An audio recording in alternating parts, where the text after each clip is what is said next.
आज इस हमारे नामांकन कार्यक्रम में दिल्ली से आई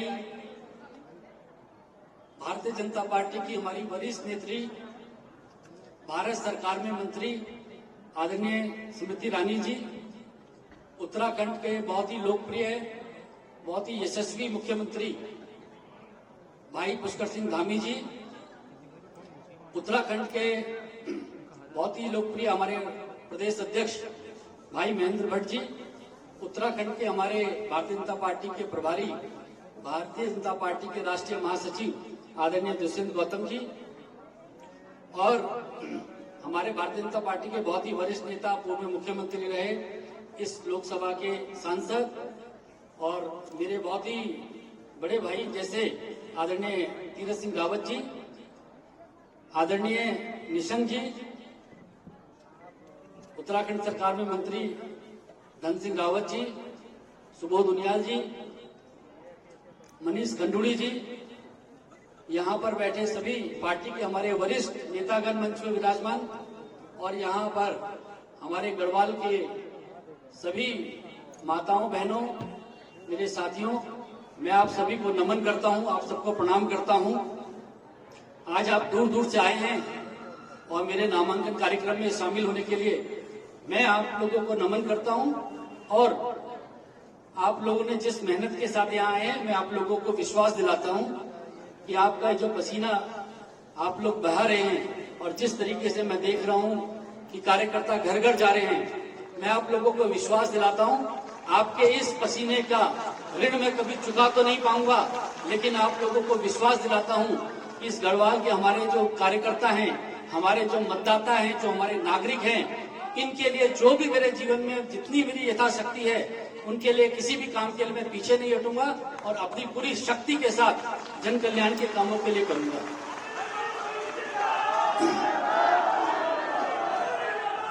भाइयों बहनों, मैंने पिछले एक हफ्ते में पूरा हर विधानसभा का प्रवास भी किया, कार्यकर्ताओं से भी मिला और आम नागरिकों से भी मिला।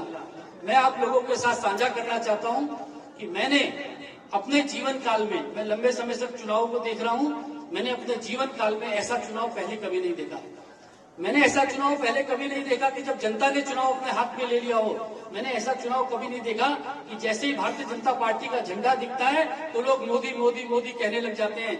मैंने ऐसा चुनाव कभी देखा नहीं कि जैसे ही हम लोग जाते हैं तो लोग कहते हैं मोदी जी की पार्टी है भारतीय जनता पार्टी, हम लोग हाथ जोड़ लेते हैं मोदी जी का नाम सुनते ही, ऐसी श्रद्धा के साथ हाथ जोड़ते हैं। मैं बड़ा हैरान हूं और मेरे को बहुत ही, मैं इस बात के लिए अपने कार्यकर्ता, अपने जितने साथी बैठे इन सबको भी प्रणाम करता हूं। साथियों, आखिर देश के अंदर, पूरे देश में इस तरह का माहौल है कि जहां जाओ जनता ने चुनाव अपने हाथ में ले लिया। इसका कारण क्या है? इसका कारण है मोदी जी के 10 साल का शासन और मोदी जी का 22-21 सालों का उनका राजनीतिक जो जीवन रहा है, वो इस प्रकार का जीवन है कि लोग खुद ही श्रद्धा से हाथ जोड़ देते हैं।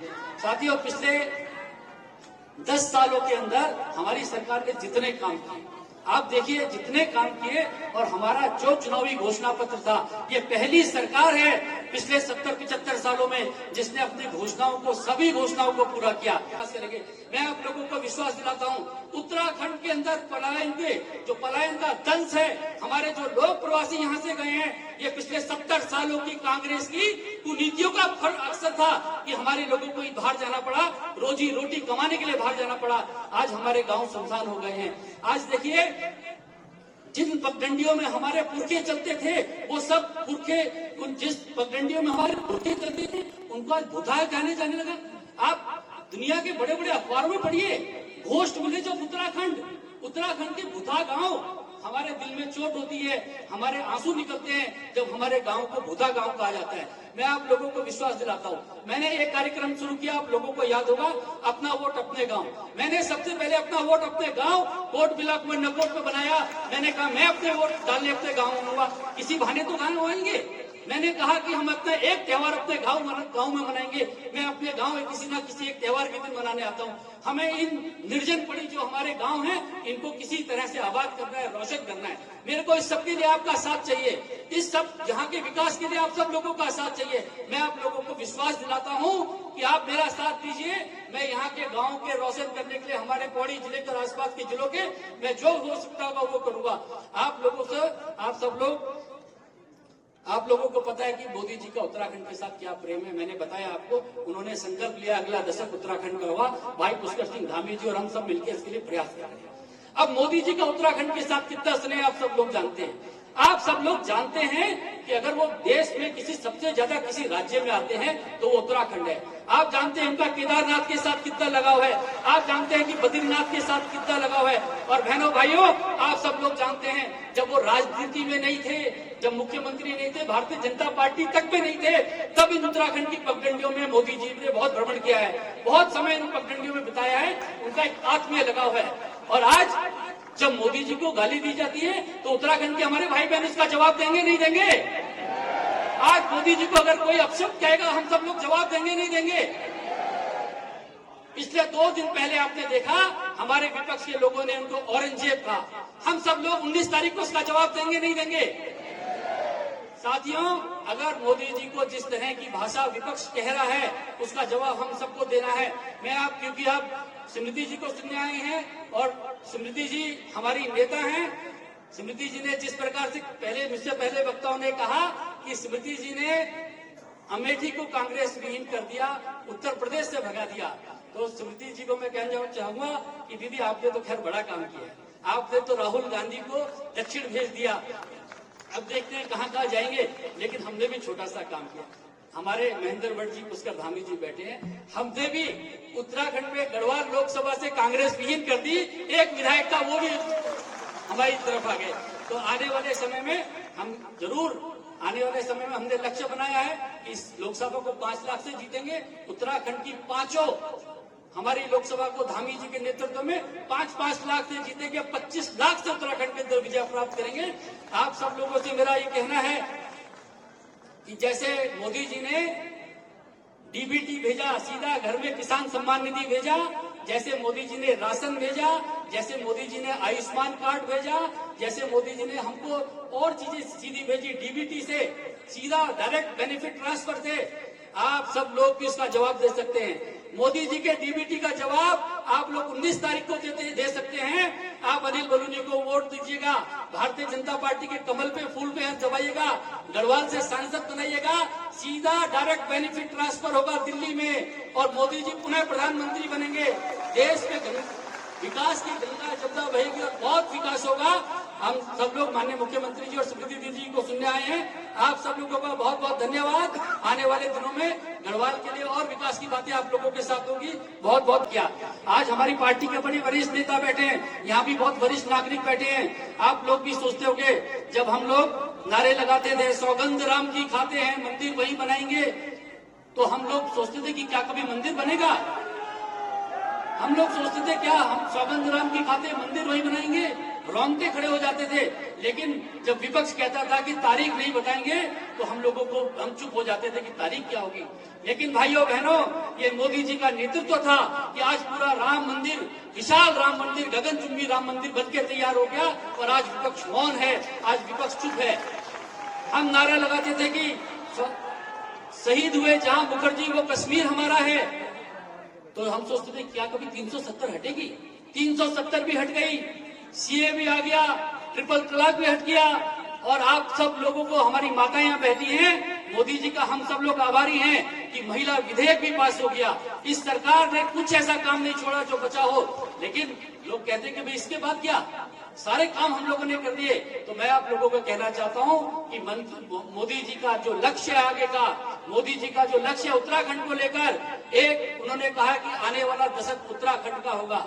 उन्होंने कहा कि आने वाले दशक में उत्तराखंड में विकास की गंगा जमुना बहेगी और विकास तेजी से होगा। तो आने वाले आने वाला दशक है, उसका कार्यक्रम मोदी जी ने बनाया है।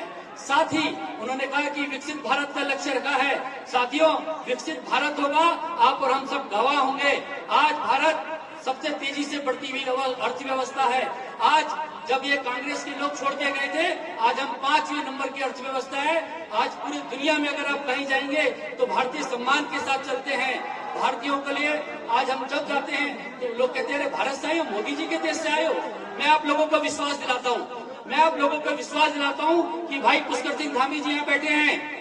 जिस तरीके से पुष्कर सिंह धामी जी हमारे विकास के काम कर रहे हैं, आप उत्तराखंड का आदमी जहां जाएगा तो बोलेगा उत्तराखंड से आए हो, जो तेजी से विकास करता राज्य है। आप पुष्कर सिंह धामी जी के राज्य से आए हो। और जब आप गढ़वाल के लोग बाहर जाएंगे, मैं विश्वास के साथ कहता हूं, आप सब लोगों को बोलेंगे कि आप अनिल बलूनी के संसदीय क्षेत्र से आए हैं। इस प्रकार का काम आप लोगों को करके दिखाऊंगा। भाइयों बहनों, मुझे जब जब काम करने का मौका मिला, जब निशंक जी मुख्यमंत्री थे, आज निशंक जी हम लोगों के बीच में हैं, निशंक जी ने मुझे मौका दिया, वन्य पर्यावरण सलाहकार समिति का अध्यक्ष बनाया। मैं उस वक्त उत्तराखंड के अंदर जो जंगल और जमीन के जितने मामले थे, जितने फॉरेस्ट लॉ के मामले थे, उन सबके लिए मैंने कहा कि किसी प्रकार से लोगों को ढील मिले। आज रामनगर के हमारे बहुत सारे कार्यकर्ता, कोटद्वार के बहुत सारे कार्यकर्ता यहाँ पर है। हमने कहा कि यहाँ पर वन्य जीव पर्यावरण किया जाए, पर्यटन को बढ़ावा दिया जाए। और इस हमारे जो वन्य जीव संरक्षण के कारण और वहाँ पर्यटन के कारण आज हमारे हजारों लोगों को जीविका उपार्जन वहाँ पर हो रहा है। तो हम लोगों ने, जब मैं वन्य पर्यावरण सलाहकार समिति में रहा, उस वक्त मैंने उत्तराखंड के विकास के लिए कोई कसर नहीं छोड़ी। मुझे भारतीय जनता पार्टी ने मीडिया विभाग का प्रमुख बनाया और मुझे राज्यसभा का सदस्य बनाया। साथियों, मैं कोई ऐसा दिन नहीं रहा जिस दिन उत्तराखंड के भले के लिए मैं नहीं सोचता हूँ, जिस दिन उत्तराखंड के लिए कल्याण के लिए मैंने ना सोचा हो। मैं लगातार सोचता रहा कि ये जो पौड़ी है, हमारा पौड़ी जो है, इसमें क्या कमी है? देश का कौन सा ऐसा हिल स्टेशन है जो पौड़ी के बराबर है? क्या मैं किसी हिल स्टेशन के बारे में गलत नहीं कह रहा हूँ, लेकिन मसूरी में, नैनीताल में और शिमला में ऐसा क्या है जो हमारे पौड़ी में नहीं है? यहाँ पर्यटन का विकास होना चाहिए, यहाँ पर्यटन को बढ़ावा दिया जाना चाहिए। हमारा लैंसडाउन है यहाँ पर, आप सब लोगों ने देखा है लैंसडाउन को। लैंसडाउन दिल्ली से सबसे नजदीक अगर कोई हिल स्टेशन है तो वो लैंसडाउन है। क्यों नहीं लैंसडाउन के भी विकास होना चाहिए? वहाँ पर भी पर्यटन की संभावना है। मैंने कोटद्वार के अपने भाई बहनों को वादा किया है। मैं आदरणीय समिति जी, मैं आपको बता रहा हूँ कि मैंने कोटद्वार के लोगों को वादा किया है, जो कर्णवाश्रम है इसको राष्ट्रीय परियोजना घोषित कराऊंगा। और जैसे अयोध्या में भगवान श्री राम का मंदिर बना है, इस प्रकार से कर्णवाश्रम में स्मारक बनेगा। मैं आप लोगों के साथ वादा करके जाता हूँ। हमारी केदार घाटी के लोग हैं, केदार घाटी में किस प्रकार से टूरिज्म का विकास होना है, हमारे चमोली जिले में किस प्रकार का होना है। भाई सुबोध दुनियाल जी बैठे हैं, इनके विधानसभा इस वक्त ऐसी विधानसभा है जहां पर्यटन के लिए असीम संभावना है। आज आप देख रहे हैं ऋषिकेश, तपोवन, मुनि की रेती का किस प्रकार से विकास हो रहा है। हम और सुबोध दुनियाल जी मिलके इस इलाके का विकास करेंगे। हमारा देवप्रयाग है, जहां से गंगा शुरू होती है, इसका विकास कैसे होना चाहिए, उसका विजन हम लोगों के पास है। आने वाले समय में उसका भी विकास करेंगे। मैं